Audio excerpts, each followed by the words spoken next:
Je suis née avec des pinceaux dans les mains, Ouais. si on peut dire ça. Et c'était quoi à l'époque? C'était la gouache, j'avais des pigments que mes parents avaient en fait, dans leur tiroir. Je faisais mes mélanges déjà avec la poudre. Mon petit tablier, la panthère rose, dans le jardin, ouais, à 4 ans, 5 ans, avant même 3, 4 ans. Alors un parcours qui a évolué, j'ai cru comprendre qu'à une certaine époque, c'était, beaucoup plus jeune bien sûr, c'était plutôt les chevaux qui t'intéressaient, c'est ça? Oui, toujours d'ailleurs. Hein, ouais, je prépare d'ailleurs même pour le printemps là, une expo de chevaux aussi, dans le centre équestre dans lequel je monte à Vincennes. Donc voilà, j'espère que ça va se confirmer. Et puis ça a évolué, là on le voit un peu autour de nous, c'est la femme, c'est le corps de la femme. Alors ça s'est fait comment cette évolution? Il y a eu un déclic? J'ai toujours dessiné des visages de femmes. Voilà, c'est plutôt intrinsèque si je puis dire. Je prenais exemple sur moi.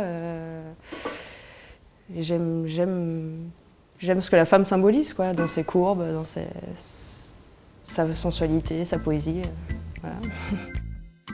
Cette expo-là, ce que je trouve intéressant, c'est que vu qu'il y avait pas mal d'espace, je pouvais quasiment tout mettre.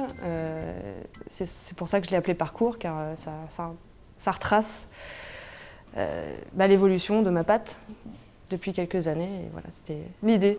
C'est plus de la gouache maintenant? Ah non, c'est plus de la gouache, c'est de l'acrylique. Alors l'acrylique, j'aimerais passer à l'huile. Pour l'instant, je suis un peu bloquée par l'espace, car j'ai pas d'atelier, en fait, je peins chez moi.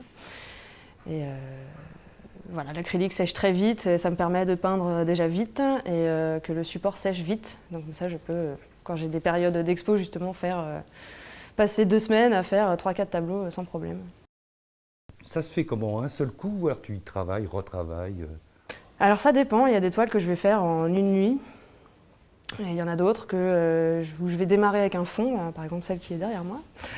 J'ai démarré le fond d'abord, elle est restée en jachère pendant quelques mois. Et un beau jour, je tombe sur une photo au-delà d'Internet ou d'amis photographes avec lesquels je suis en lien et qui va me tilter et je vais essayer de travailler là-dessus. Et en général, oui, une fois que j'ai tilté sur la photo, je pars assez rapidement sur le tableau. C'est toujours la photo, ta source d'inspiration, ou il y a d'autres? Il y a aussi mes croquis que je peux faire dans le métro. Je croque les gens dans le métro à leur insu. Ça, j'aime bien parce que les visages, les physionomies me fascinent et les regards, enfin les tronches, si je puis dire. Hein. Donc voilà, je dévisage les personnes. Voilà. Alors là, il y a aussi une évolution, bon, on le voit dans les images actuellement. Il y a des toiles un peu plus, comment dirais-je, osées quelque part. Ça aussi, ça fait partie de l'évolution?